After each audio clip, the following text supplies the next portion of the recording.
Good afternoon, everyone. Thank you to those of you hardy souls who have joined us after lunch. We appreciate it. In some cases, still working on lunch. Thank you, Len. Anyway, we're back for our afternoon sessions at PDMI West, and we're going to start by leading off with this wonderful group of women talking about influencer marketing and the latest and greatest in that area. Are we on clicker? There we go. As always, our educational sessions are presented by Blue Water.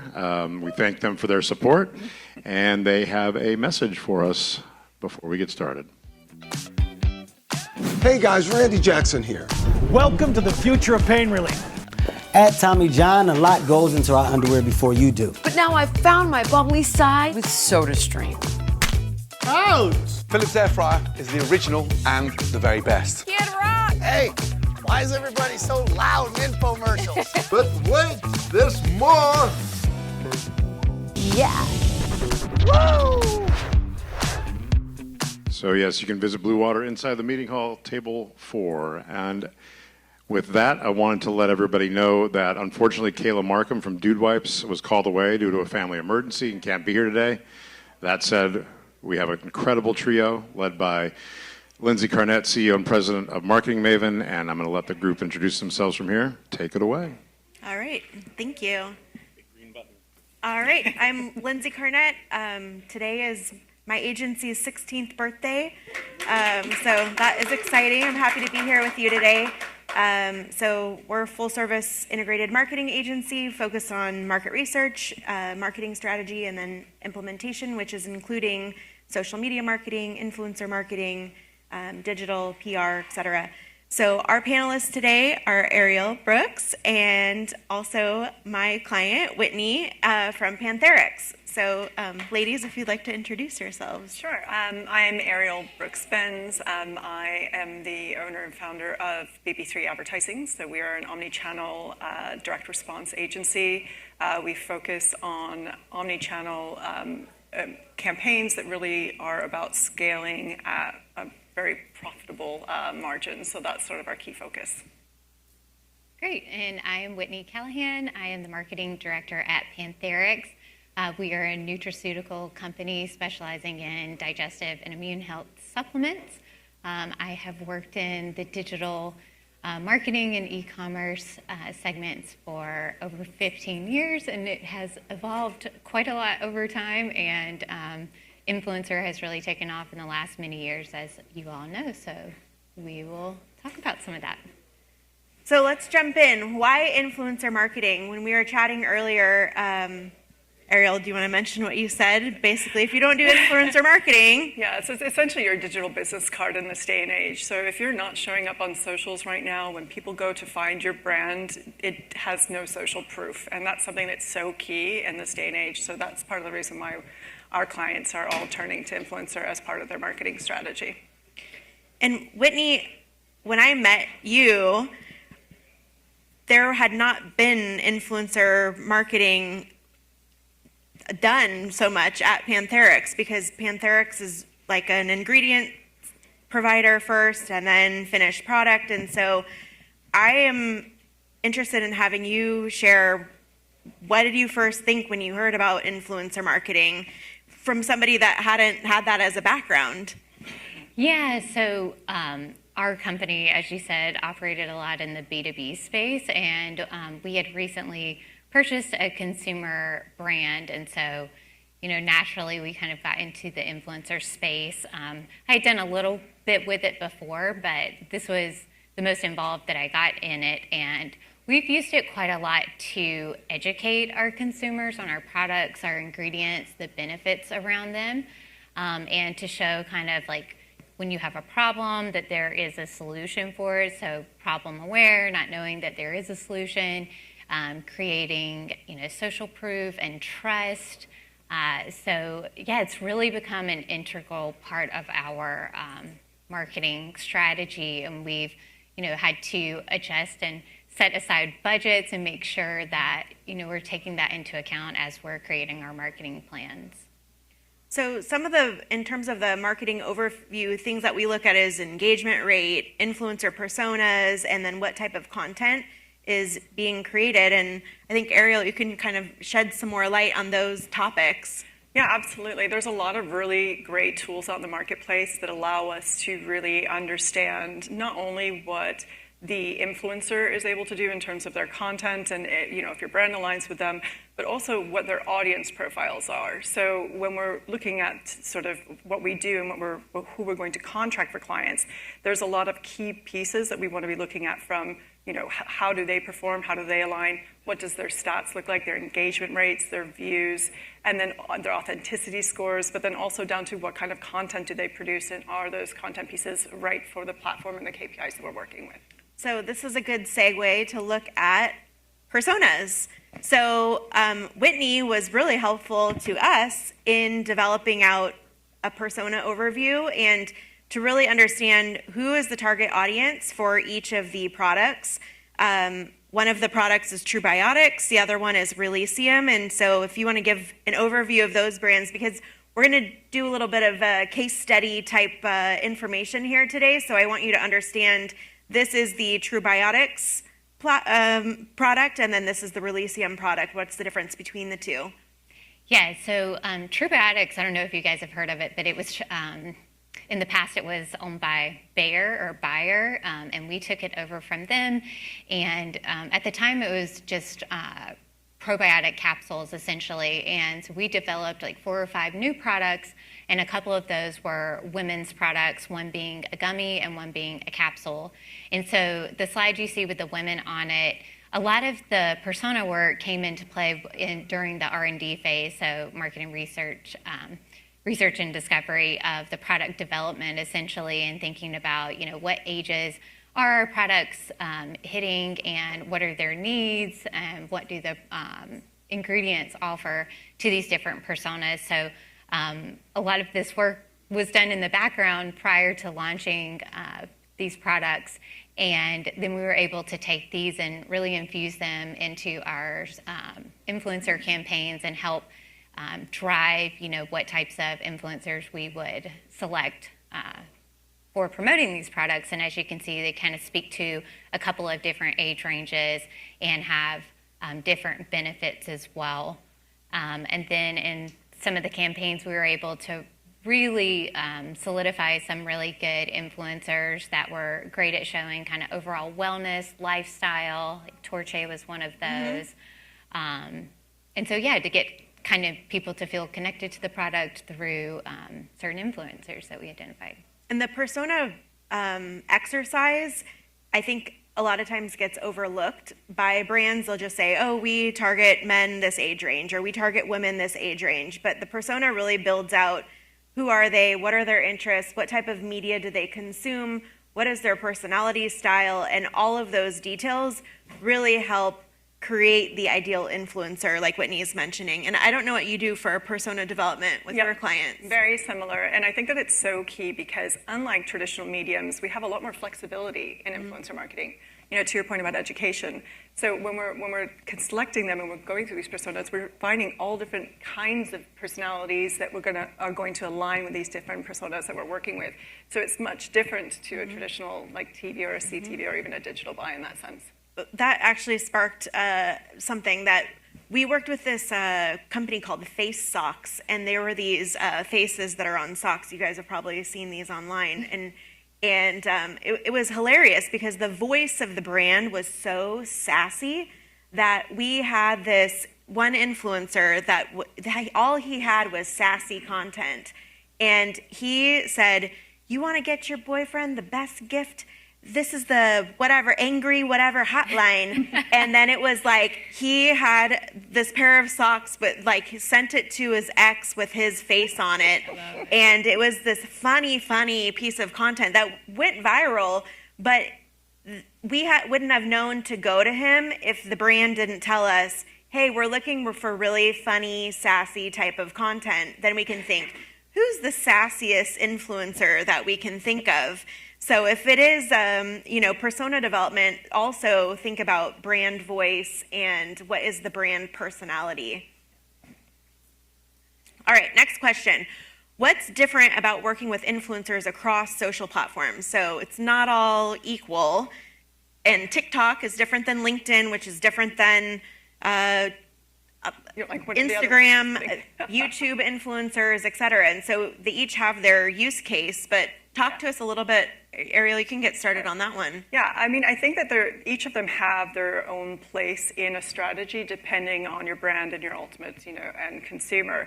But some of the differences, for example, TikTok is really big for education, and it's also a shopping platform. People know that, so the content you're constantly getting content around that. So I think that's something that makes it unique. Whereas if you're looking at Instagram is more about brand aesthetic, right? So we do a lot of content there that we think is going to be very shareable. It's got a really pretty vibe, whereas like TikTok is much more real. And then you look at something like YouTube, where you're looking at credibility, right? You're working with people that have longer format shows. People watch their shows regularly. People go there to find out how to do things. So again, each of these platforms have a unique benefit, and ultimately when we're looking at where to place, it all backs into that goal and that KPI that we're looking for. But how about you? Yeah, I agree with everything you said there. I would say tone of voice is a big one. Obviously something like LinkedIn's going to be more professional versus what you can kind of get away with on TikTok. And then you think about your own brand voice and, what range do you have to work within with that? I saw something that said, think about it, the different social media platforms, like how many beers you've had. So LinkedIn, maybe, you haven't had any beers, and then TikTok, you've had a bunch of beers.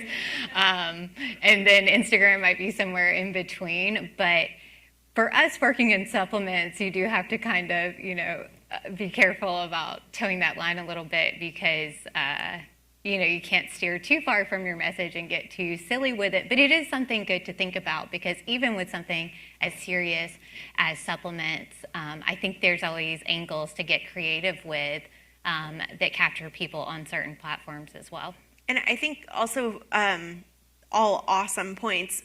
There's also a way to go from TikTok to Instagram, but not from Instagram to TikTok too. Yeah. So the way that the content is originated is also critical, because like you said, TikTok is really entertaining and it can be a little bit more tongue-in-cheek, and which can translate well into Instagram. And then if you took Instagram content and put it on TikTok, it would fall flat. Absolutely. Yeah. So I think, and some of the TikTok influencers that we've worked with are less expensive than some of the Instagram influencers. And so the way that we've leveraged that price point is to be able to contract them for TikTok, get rights to use their content across other mediums for the advertising part, and get the content for cheap, and then put budget behind it across platforms. Exactly. I don't know if that's a tactic that you That's agree definitely a with. strategy. Okay. Yeah, absolutely. Yeah, we did some of that where, their following was mainly on TikTok, and they were kind of either just getting started or didn't resonate as much on Instagram, but we would just throw it in there to, have it, and then of course run the ads as well. Yeah. So this kind of gives an overview of what Whitney mentioned in terms of, like, for True Biotics, what the strategy was to build awareness, drive sales. Do you want to talk a little bit, Whitney, about I know we're going to get into multi-channel in a minute, but just the overview of, like, what was the landscape for you? What were the channels that you're looking to target? Because you were a lot of places, like rolled out Amazon and then rolled out retail distribution, rolled out this. So, like, it was kind of an evolution. Yeah, so with True Biotics, we didn't have direct-to-consumer directly on a website, but we did have Amazon, and it actually is still a really large channel for us. And retail was also a really big channel, and so those were the couple that we wanted to support. I know we're going to get more into retail, but that's an interesting one to try and measure with influencer marketing, but I still think it's key to use influencers to kind of help raise the awareness of products at retail. So yeah, we were able to use attribution links to drive click-throughs to Amazon and measure those. So yeah, we had a good successful campaign across a lot of different drivers there. Perfect. All right, so let's talk about micro versus nano versus macro. There's a lot of terms that get thrown around, and to one person it means this, to another person it means that, to another person it means that. And so I've seen a lot of timid people in meetings like, well, how many is the micro influencer? And nobody wants to give the actual number. So Ariel, what does your chart tell us? Yeah. So this is roughly a kind of industry standard, right? So we start off with nano influencers, which are fantastic. They have smaller followings, so they have really engaged communities. They produce beautiful content, and they're very inexpensive to engage with. So nanos are one of our favorite influencer size. Next, you go up to micro. Micro is generally 10K to 100,000. They're going to have larger communities, but they still have high authenticity scores. Again, they're probably still responding to a lot of their comments and DMs, and that relationship engagement is really good for trust. And then you go into mid and macro, where you're going to be in that 100,000 to 1 million, right? And that is increasingly becoming a spot in the marketplace where people are less sure to go into. It used to be really profitable for brands to go in and work with the larger ones, macros, and even megas that are 1 million plus, because it had great brand visibility. Unfortunately, because a lot of people in that space engage with a lot of brands, there's an increased distrust, right, and a lack of credibility these days. So what we generally try to do is we do a mix depending on KPIs across those different tiers. Yep, I agree with everything that you just mentioned. And I think one example of using nano influencers too is just their flexibility. Yeah. We worked with a diagnostics client with a diagnostics tool for when you're pregnant. And so we had to find nano influencers that were between 6 to 7 weeks pregnant. This is very, very hard. This is like very hard. This is like needle in the haystack stuff. So find nano influencers who are between 6 to 7 weeks pregnant. They want to know the fetal sex of their baby and try and contract them for a 12-month period of time so that you can stay with them throughout their whole entire pregnancy journey, where, their first trimester, second trimester, third trimester, and then they're like, this content's getting really exhausting and I'm so tired. And you're like, but we need it by this date, please. So it is a journey to work with, depending on what your campaign is, but you can get, this is like $750 for a year's worth of content from a nano influencer that then you're putting ad budget behind. And you can do a Q&A with them, like build out pages on a website for blog posts. Like this content has miles and miles of coverage with it. So we're going to look at some of these micro influencers and nano influencers that Whitney has used. And you can tell us who some of these people are and what type of content they provided. Yeah, and I'll just kind of say we leaned more into the nano and micro influencer due to budget. But also engagement. A lot of the smaller accounts have high engagement and a lot more kind of personal feeling relationships with their smaller group of following. And just to mention to your point, I think with the larger influencers, everything is changing constantly. Someone literally like a week ago could go viral and start getting up to 500,000 followers, and then they're trying to, promote a bunch of different businesses. So always kind of keep that in mind and look at the longevity. But for instance, we had some really successful campaigns here with Torche. She's both at the top photos there, I think. Really beautiful aesthetic content, just kind of, connecting with the consumer, giving that overall really nice aesthetic look on Instagram. And then down below was a mom who, was showing the Trubiotics gummies. I think she even, or the women's capsules, and then I think she included some of the kids' gummies because she had children.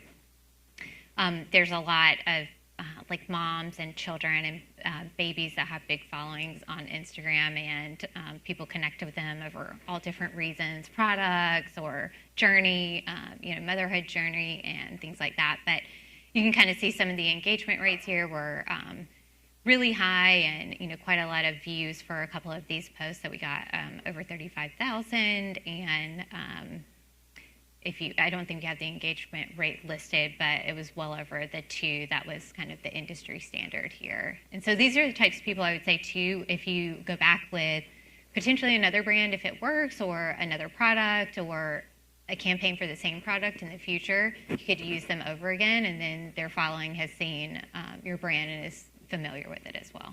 And this slide with the numbers, I call this just the icing on the cake, because the real value is Torche's content. She was a top performer here in terms of engagement, but to take this content, turn it into a digital ad by slicing it and dicing it, and then putting ad budget behind it and getting it out to a larger audience based on your digital advertising is what drives the product sales. This is good for building brand credibility and engagement, etc. But the other part to actually drive the sales is when you put the digital ad budget behind it.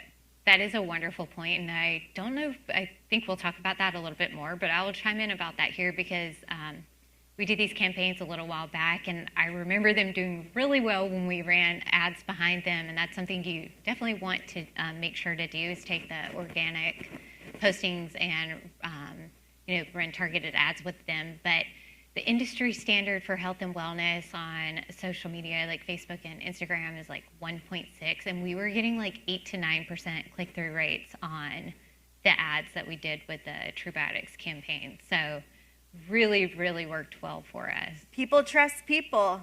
Yeah, user-generated content.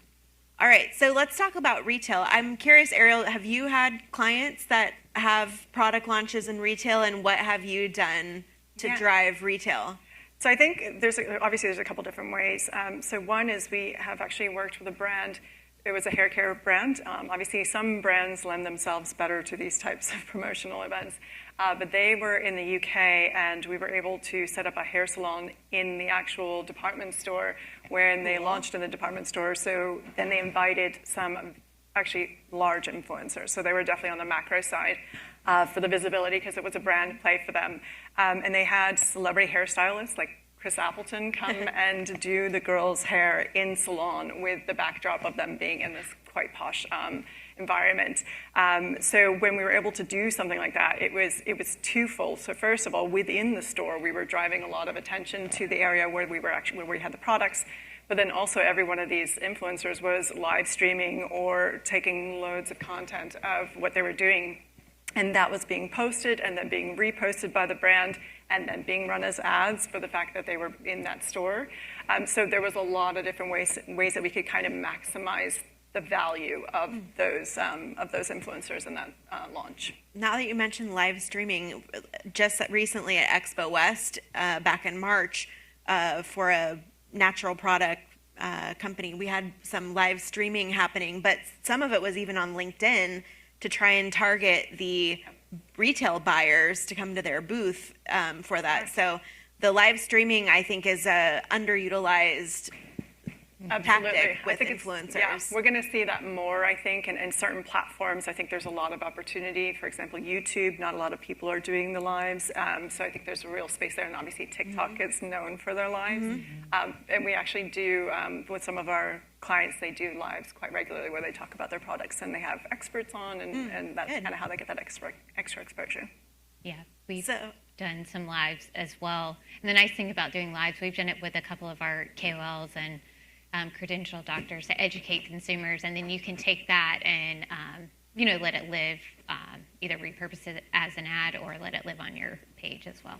I think one stat that I heard for a Instagram live was about Lady Gaga, and then she did it one, and it only had like 5,000 people or 500. It was like some really low number. But the thing is, don't be sad if nobody joins your Instagram live or your whatever, because it's not about who joins right at that second. It will build over time and it will grow. And so I think some people are like, what if nobody comes? I'm going to be so sad. And so then they have the fear of just being a fear of rejection. So they decide not to do it. And so, I mean, if Lady Gaga only had 500 or 5,000, whatever it was, then don't be sad if only a few people come. And it's probably worth noting that all of these platforms are going to give preferential treatment in terms of pushing your content out, the more of their bells and whistles you use. So even if you're not getting a lot of people on that live, TikTok's going to push out your content to more people. So they reward brands and accounts that essentially will use and try more of their formats. So even if you only have a couple people on, I would have them. I would take the content, slice it, dice it, put it on your website. Great for SEO, great for ads. So there's so many different ways that you can sort of make any of your content go and work harder for you. And I think the key is to just be really smart about that and make sure that you're really maximizing that. Great point. So, Whitney, I have up the slide for Releasium. First of all, tell us what Releasium is, and then tell us about your omni-channel footprint and how you have used influencer marketing to drive the channels. Sure. So Releasium is our newest brand that we launched just about a year ago. It really came into market at the beginning of this year. And it is a patented ingredient that we've had for quite a while, and it's contained in a different product, but we have rebranded and remarketed it as a GLP-1 digestive support. It's mainly colostrum and antibody-rich egg. So as you guys all have probably heard about GLP-1s for weight loss, this is a huge emerging segment, and this product really helps with all the digestive side effects that tend to come along with taking GLP-1s. And we've had a lot of we've done some clinical studies with small testing groups and a lot of great reviews about this product. So this came out this year, and this slide shows kind of all the different omnichannel marketing efforts that we are running behind it, and similar to what we've done with TrueBiotics. But I will just call out, you see there's like all these different tactics, and influencer is just one of these. But I would say, it as far as budget goes, it's a shifting landscape, and so to kind of communicate that as a marketer to your leadership team, how important and how much budget should go to that. I mean, we've been taking some from traditional methods, and shifting it over to influencer, and you kind of can't look away from how important influencer marketing is online. And so they're getting it and understanding, but the real key is to make sure you have enough budget for good influencer campaigns up front, because we've run into that. You don't know how much influencers are going to cost, and I just think it creates such a great awareness and even conversion. But all of these other things are important as well. You always want to have your paid search going, your paid social media ads. But again, repurposed influencer content, we've seen so much better results than just kind of traditional paid media. And then sampling programs, digital retailer programs, and the medical KOLs, which are essentially somewhat like influencers. Well, right. I wanted to say something about the budget, I think. Yeah, so that's definitely one of the key things. I think that setting the expectations in the beginning in terms of what it costs to acquire influencers and what KPIs you have and what your expectations are is so key.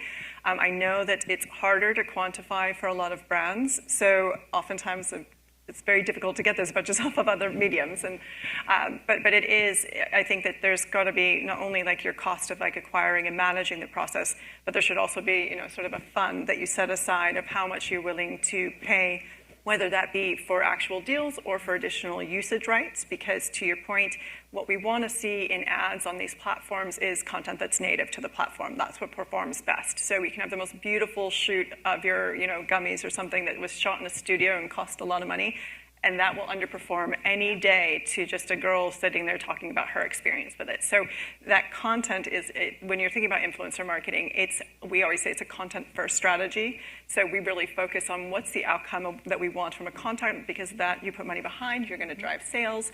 But that does cost money because you have usage rights, and oftentimes you need to negotiate your entire contracts around that usage rights, and you want to make sure that you put some budget on the table for that. Let's talk about usage rights a little bit, because this used to not be a thing. The contracts used to say, you can use our content in perpetuity worldwide for whatever you want. And over the years, they've just crept up and up and up. And especially as influencers have gotten managers too, because the managers want a cut of whatever the influencer gets. And so this is one of the strategies too with working with nano influencers, that they don't actually know how much they should be charging for usage rights. Yeah, it's probably worth noting that it is the wild, wild west. So there is no, if you have a CPM, this is what it costs. You can have a nano influencer with 4,000 followers charge you $5,000 for a post, and you can have somebody with 50,000 be totally okay with $500. It makes no sense, and there's no rhyme or reason to it. You just have to go with whatever they value their sort of channel as. But yeah, that's something that we've seen change. I think there's the management companies, I think, have increased. Also category specific. So like we find B2B to be far more expensive than if we're doing beauty. So like there's a lot of these different levers that change that pricing. So it's something that we always contend with, and I think that the usage rights are getting harder and harder to get just without payment. 100%. We do have the question about what are the difference between managing influencer programs in-house versus through an agency. And so I'm curious, like, do you think that you have the bandwidth to, like, or what sort of resources do you think that you would need in-house to run an influencer marketing program? You tell me, because you're the one with the resources. No, we definitely did not have a dedicated team or person to run our campaign. So we worked with Lindsey's agency over quite a number of years here to utilize their expertise, their resources, their tools, their negotiating contracts, rates, budgets, getting the content. All the while, we're still the brand. We still have the final say. We are in control and in communication. We would have meetings, but they were doing all of the heavy lifting in the background for us with, contracting with really in the beginning, sourcing the right influencers, identifying and sourcing from the information we had given them, and then contracting, getting the content, making sure that, they negotiated proper budgets, and in the contracts, these usage rights were built in, or editing rights as far as, requesting changes to the content. So this is all stuff that as the brand we're involved with, but an agency will really have the tools and expertise to kind of go out there and present you everything on a platter so that it makes it easier and quicker for you to have a successful campaign. So it was invaluable to us to have an agency do it. The reason why we put this question in here was because Kayla, who's not here today from Dude Wipes, actually does this all herself. I mean, I think with a team internally. Yeah. So she was telling us what it's like for her, and I was hoping to hear more. Yeah, but well, I guess I can speak to it a little bit, because although we are an agency, we actually work with a few brands that have in-house and agency. Okay. So so I'll take one example. They have in-house, they have about 14 people that manage influencers. So, wow. And when people think that influencer marketing shouldn't be a part of your budget, I mean, this company just got acquired by L'Oreal for $1 billion about 2 months ago. Wow. And they bought them because L'Oreal said they were unable to replicate their influencer strategy. So it's really key, and it is going to continue to be really key in businesses. So when we came on board to work with them initially to take over their UK market, they were in the US and they had a pretty good handle on that, but they needed somebody to do the UK. So we were able to work with their in-house team as an agency, and we were able to see both sides of it. So some of the benefits of an agency is the tools, like the overhead that it requires to, and the manpower it requires to send out the amount of invites that you need to get the numbers, to do that research. It's a very manual process still, even though there's great AI tech behind it. It still takes a lot of time. And what they found is that they wanted their team to really focus on the higher sort of strategy, how do they build out their ambassador program once we sourced really great influencers. So we kind of worked in tandem, and they leaned on us for that tech and that competitive and that ability to source, and then we were able to kind of hand off to them to kind of maintain and really nurture those relationships beyond that. That's awesome to hear that perspective. I'll mention one other thing that I have heard from clients about paying influencers. This is the biggest pain because the nano influencers are like, send me the money via PayPal. And then you have other people that's like, Zelle me funds. And so if you have a huge company with very strict billing processes, they're like, no, we don't Zelle people money. No, we don't do PayPal. And so that is a huge, or, and then you have to 1099 all these people too. That's true. So that, like, from an accounting perspective, it's a beast. And then to keep track of all the usage rights too, like we have a master spreadsheet with, okay, the ad started on this date. They have a 3-month period of ad utilization from exactly this date. So this is the exact date that it expires. And then you have to re-up with the usage time frame or drop all the ads. So some of those things have been the things that I've seen too from the brand perspective, that they're like, no, we don't want to take that on. You guys handle that piece. Yeah, it's a lot of legwork. I think that if you have people that are dedicated and they do it day in and day out, and we're working across multiple clients, I think that's probably also a big benefit of an agency, is that because we're working with lots of brands, we have a lot of contracts going at once. We also know what we can negotiate. We've pre-negotiated with a lot of people. So you do get a lot of benefit from that sort of knowledge pool and just the legwork. It's a lot of herding cats. It's not like upfronts. But it is, they believe that they could do future work with you. Yeah, absolutely.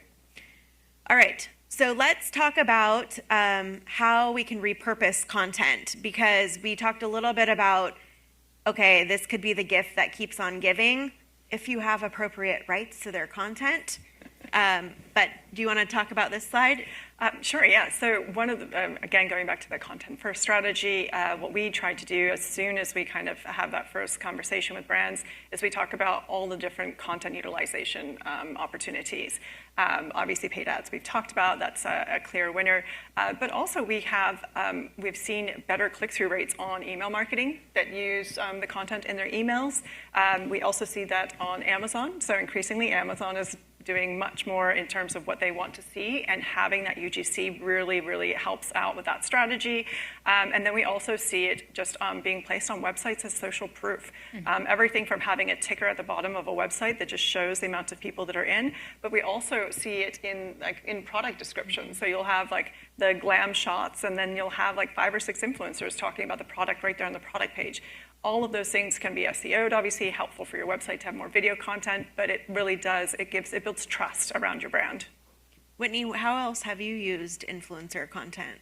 Mainly in these ways. I mean, again, the social media paid campaigns are the big one, but Amazon, I would say, is second after that. Some use in website and email marketing too, but yeah, it's different than showing like a static ad on Amazon that shows, your product features versus someone literally speaking in an ad in a user-generated content piece talking about it. So again, it just, shows that social proof. So it's also probably worth noting that there are increasing opportunities to take your influencer content and even run it on CTV as ads. Yeah. So that is something that we're also basically exploring that opportunity as well. Whereas it used to be, we thought we had to do like the really nice professional, expensive, creative. Oh, that's not anybody's area of expertise here, but we are starting to see a movement in that direction as well, which is really cool. Great point. I'm glad you brought that up because I was literally thinking about one of our competitors. You guys may have heard of Armra Colostrum. They're huge. Done a huge awareness campaign over the last few years around colostrum, but they did that, where they took some of their influencer ads and then ran them on CTV, and it's strange because you see it and you kind of feel like you're watching social media, and in a way that's kind of a good thing. It throws you off. It's not that overproduced ad, and it carries through the message and the same content video that you're seeing on social media. So I think it's kind of brilliant to use it in that way. Yeah, and because it is different to all of the different, we love it on the social platforms because it fits the feed, it fits what we want, but actually on CTV, it's a showstopper because you're like, wait, what? Exactly. I'm not looking at this screen, I'm looking at that screen. Yeah, You and they're shouldn't be there. speaking directly to you. It's not overproduced and acted as much feeling. We had one client actually cast the influencer that he loved this content, and he was so likable and everything, and did a normal production, normal casting, everything. And this influencer got the job to be the main spokesperson for the product on traditional everything too. Well, I mean, I think that also because we're seeing so many influencers start to build out their own brands, I think that that's the direction we're going to start to see. And also partial ownership. So a lot of people, it used to be collabs, like where you would have a jewelry brand would work with a kind of pseudo-celebrity and influencer, and the power of the both of them was a crossover. You get to cross over their audiences. But what we're seeing now is that's, they're actually building their own brands, or companies are giving them a percentage in their business to be part of like the founding team, so that they can actually really actively bank on those really, really large numbers of viewership and engagement that they get on social. One more thing I'll add for this, for the multi-channel assets, and tying in the retail component, working with Costco influencers, Home Depot influencers, like Amazon influencers also. We've had some clients that are from this DRTV space, performance marketing space, where they have product in Costco, and we've used Costco influencers, and the Costco buyers are so happy about the content because it drives foot traffic in store, and it's physically showing them where in the store to go purchase the product. So like, this was a frozen seafood company in the freezer section. So they literally walk in the store, go to the freezer section, pick out the product out of the freezer section. And so people know physically where to go get it. But they're using that Costco influencer content and put it in their sales deck when they go and do their brand presentations. And that's just like, music to their ears from a buyer perspective. Like, yes, keep bringing the people exactly in this section. Yeah, definitely. I mean, it's retail support on a level that we've never been able to do. Again, that's the really fun thing about influencer marketing, is that there's no parameters, there's no red tape. There's if you can think of a good idea, you can execute it. Whereas with others, you've got long lead times. You can turn something around within a week. You can have something happening really fast. And you can change the messaging up so regularly, depending on what that feedback loop is. Exactly. So we'll talk a little bit about affiliate codes, promo codes, whitelisting, dark posting. What is whitelisting, dark posting? How would you explain it to everybody? I think probably the easiest way of explaining it is you have access to the influencer's account, and you're putting paid money behind the influencers' content. So essentially, you're able to utilize their audience, and what that ends up looking like as a consumer is it just oftentimes it'll say promoted post on the top, but it'll actually be your influencer who instead of your brand. There's something cool about that because it's coming from the influencer that you know, love, and follow, and oftentimes we switch off to brands online. So it kind of tries to circumvent that a little bit. And what are the pros and cons? You can definitely talk to your experience. So we've seen varying levels of success with it. What we try to do and what we recommend doing is that we put it out into the space organically, and then if it starts to pop off, which hopefully they do, then you would put some budget behind it and really capitalize on the momentum. And that's generally what works best. But we see varied levels of success. Sometimes it works great, and sometimes it falls flat. Yeah. Yeah, so we haven't actually engaged in the whitelisting and dark posting yet, but we are planning to. So as I've been looking into it, I think the whitelisting, it said, obviously coming from the influencer's name versus the brand has higher click-through rates, maybe like lower CPCs. And dark posting, which you may know more about this, but I guess it's kind of posting under the influencer's account, but not to their following, right? So this sounds like something that would be really helpful for us to test different product pricings or offerings, and then as you see them kind of, the response that you get from different consumers, then you can expand on that or get your learnings and, adjust your offer in that way. And that's something that probably worth talking about as well, is that because of the feedback loop that you get with influencer marketing, it's so different to anything else. I mean, yes, you can get comments below your paid ads and so on, But what we tend to see is people are very honest, and you get a lot of feedback. So if you take the time when you're doing your influencer marketing to read, I mean, you can use like a scraper, an AI scraper to do this. But if you go back and actually check the comments on your content, you can get a really good gauge of what was working and not working about it. Yes. And I would say to that too, keep an eye on that, obviously, Yes. and engage with consumers when, they write comments. We have people say, well, where can I find this? Or what stores is this in? Or, does it do this or that? And if you can chime in as the brand and, show that you're listening, I think that's very helpful as well, instead of just kind of leaving them on red. Yeah. And how have you used affiliate codes? Yeah, so we love affiliate codes because it helps us measure, the success of our campaigns, and we've been able to do this in a number of different ways. So promo codes, you'll see influencers offer. I think a lot of people almost have come to expect it, and it's sort of this exchange between the influencer and their audience. They're giving them a coupon or some discount off for, them noticing that they're promoting the product that they need. And so there's that relationship there, and then the relationship between the brand and the influencer, where we can, track these codes, drive more sales, and that may be, direct to your website. And I mentioned before, we can do attribution links to track codes driving to Amazon as well, and then these influencers can also list them on their Amazon storefronts too. And we did these campaigns a few months back, and we're still getting sales come through with their coupon code. So that's really, really nice. Yeah, we like that. Any way that you can track, the conversion, because a lot of influencer campaigns are kind of based around that awareness, and leadership teams are always wanting to see conversion and how how far your dollar's going for them. Yeah. So we do a couple different things. So when we're working on, for example, YouTube, we will use affiliate links in the content in the description below.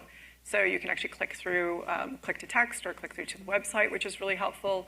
Obviously on Instagram, you have stories where you can link out. So we use those links. They also just launched in Reels. So now if you're a verified account, you can also use affiliate links in your Reel content, which is new, which is super exciting. And then if you look at a platform like TikTok, which has its TikTok shop, they obviously have a built-in affiliate program, so that works a little bit differently.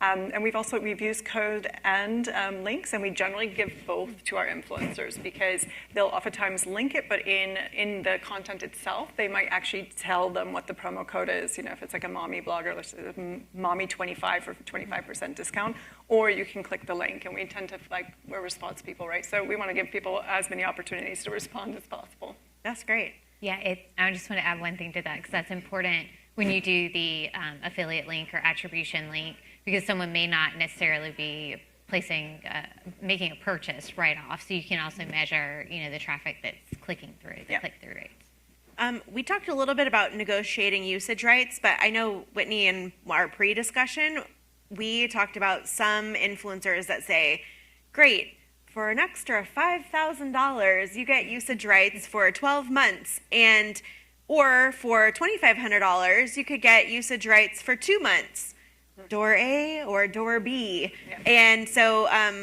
what is the right amount of time in your opinion? Yeah, we try to do a minimum of 1 year with all of our content, just so we don't have to,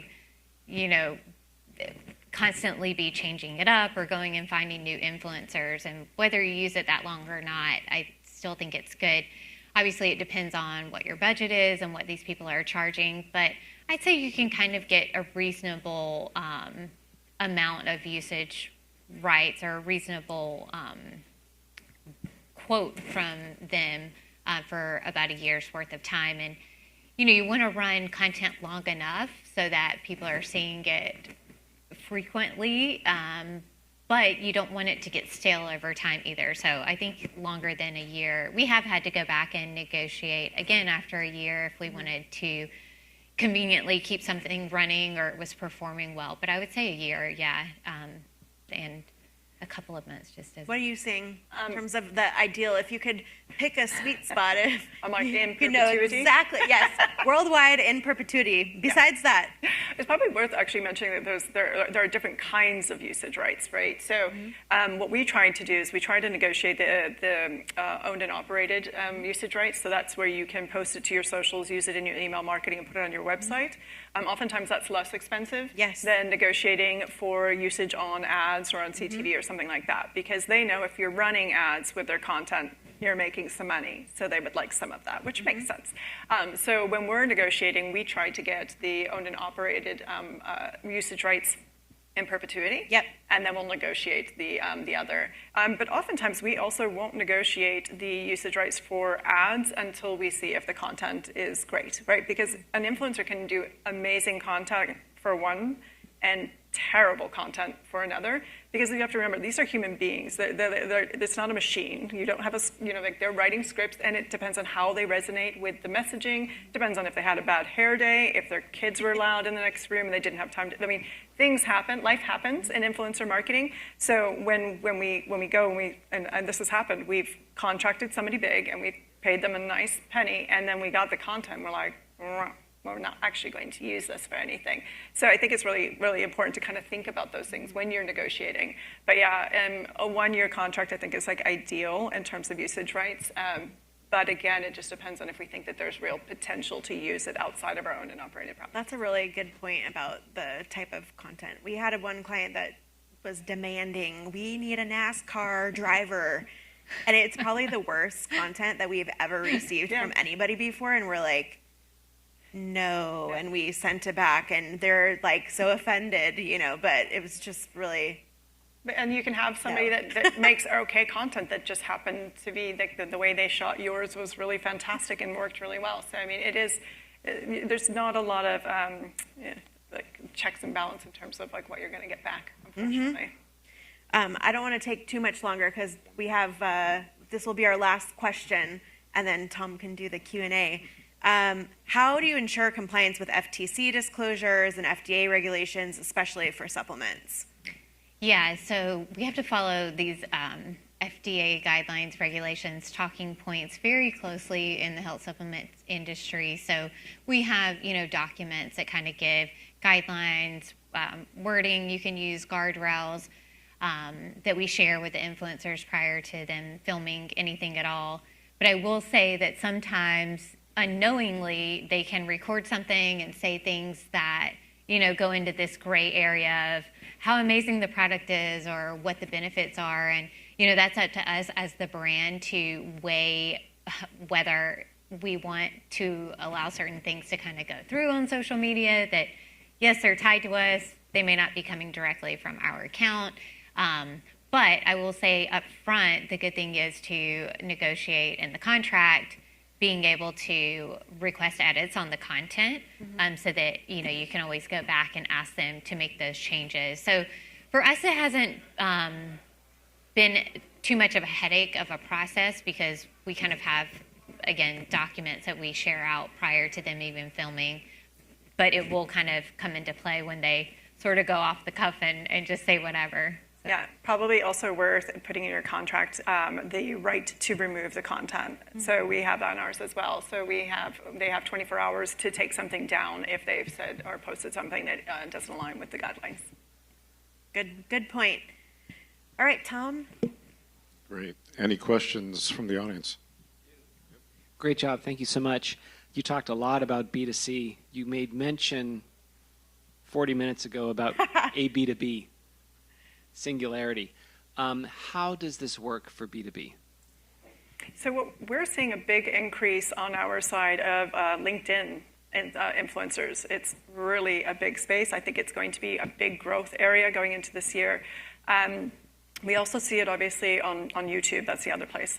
So right now on YouTube, what we try to do is we try to find people that are doing educational content around whatever that product is. So if it's a software service, for example, then we're going to want to find somebody who's a business coach or somebody that talks about entrepreneurship. On LinkedIn, we have a lot of people, let's say, that are talking about AI, and so we'll put an AI app with that person, so when they're talking about it, they can talk about how they're using that within their day-to-day lives. So there's a really great opportunity. I will say it is very cost prohibitive because what we find is in the B2B space, they tend to charge much higher CPM rates. So if you look at sort of on average, maybe for a beauty influencer, you might be looking at somewhere between $14 and $40 CPM, because again, it's the Wild Wild West. When we're looking at specialized either politics or news or B2B, where you can sometimes be closer to that $70 CPM. I'm a micro influencer on LinkedIn, by the way, and so I have so far worked with a very fancy chair company. We'll talk on the yacht, and like business travel, like for hotels. So that's, yeah. So it's very Wild West, like she's saying. Yeah. Unfortunately, we have to cut this here because we got another session coming up in 20 minutes. But how about a round of applause for wonderful conversation? I'm sure.